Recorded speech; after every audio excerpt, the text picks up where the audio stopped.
गुब्बारे बेचने वाली चिड़िया।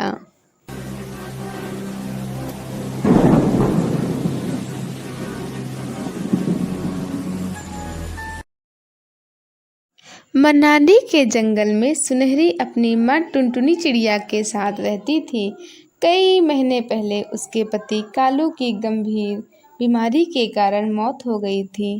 टुनटुनी जंगल में घूम घूम कर गुब्बारे बेचा करती थी। एक बार की बात है, जंगल में बारिश का मौसम शुरू हो चुका था।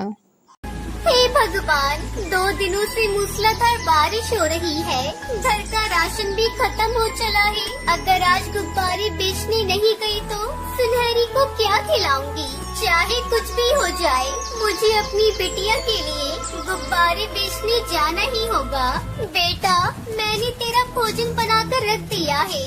भूख लगी तो खा लेना। मैं जा रही हूँ। बाहर तेज बारिश हो रही है, तो बाहर जाकर भीगना मत। मैं जल्दी ही आ जाऊंगी। जा रही हूँ, मत जाओ ना माँ। अरे बिटिया, 2 दिनों से घर पर बैठी हूँ। 1 पैसे की आमदनी नहीं हुई। किसी भी हाल में आज मुझे गुब्बारे बेचने जाना ही होगा, वरना भूखे मरने की नौबत आ जाएगी। तो मुझे मत रोक बिटिया, मैं जल्दी आ जाऊंगी। इतना कहकर टुनटुनी चिड़िया गुब्बारे बेचने चली जाती है।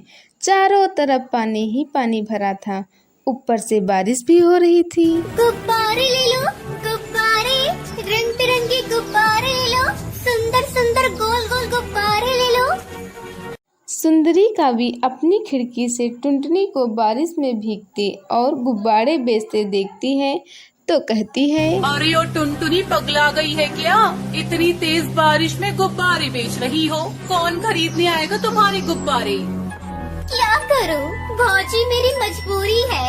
घर में राशन बिल्कुल भी नहीं बचा। पापी पेट को भरने के लिए चाहे आंधी हो या तूफान, मुझे जाना ही पड़ेगा। वो फिर से आवाज लगाती है, गुब्बारे ले लो, गोल गोल रंग बिरंगे गुब्बारे ले लो। किसी तरह वह सड़क पर आती है तो एक कार उसके पास आकर रुकती है। अरे बहन, आज मेरी बेटी का जन्मदिन है। इतनी तेज बारिश में सारी दुकानें बंद हैं। आप ये सारे गुब्बारे मुझे दे दो और ये लो 500 रुपए। टुनटुनी 500 का नोट देखकर बहुत खुश होती है। वह उन रुपयों से खाने का सामान खरीदती है और घर की तरफ रवाना हो जाती है। वह पानी में डूबने लगती है। उसके हाथ का थैला भी पानी में गिरकर बहने लगता है। अरे पकड़ो, पकड़ो, कोई तो मेरे थैले को पकड़ो। इसमें खाने का सामान है। अब मेरी बच्ची क्या खाएगी? अरे ओ बहन, जल्दी से मेरा हाथ पकड़ लो, नहीं तो पानी में डूब जाओगी। नहीं भैया, मुझे अपनी परवाह नहीं। मुझे तो किसी भी हाल में उस थैली को बहने से बचा। टुनटुनी अपनी थैली को पकड़ते पकड़ते काफी दूर निकल गई थी। 2-3 दिन बीत गए। टुनटुनी का कुछ अता पता नहीं लगा। उधर सुनहरी का रो रो कर बुरा हाल था। मम्मा, मम्मा कहाँ हो? मुझे डर लग रहा है। मम्मा जल्दी घर आ जाओ। सुनहरी की रोने की आवाज सुनकर सुंदरी का भी उसे घर ले जाती है। तेज बारिश और तूफान से सुंदरी का घर गिर जाता है। अरे, सब इस मनुष्य की वजह से हुआ है। ना मैं इसे अपने घर लेकर आती और ना ही मेरा घोंसला टूटता। सुंदरी का भी पानी में सुनहरी को रोता छोड़कर पास वाले पेड़ की सुराख में जाकर छुप जाती है। काकी, काकी मुझे बचाओ, काकी मुझे बचाओ, मैं डूब जाऊंगी।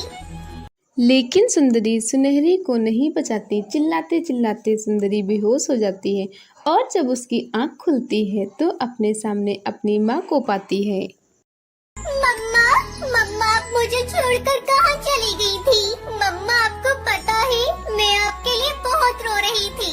मुझे तो लगा पापा ने आपको भी अपने पास बुला लिया। माँ, सुनहरी मेरी बच्ची, ऐसा मत बोल। मैं बहुत बड़ी मुसीबत में फंस गई थी, लेकिन ऊपर वाले का शुक्र है कि तू मेरे सामने है।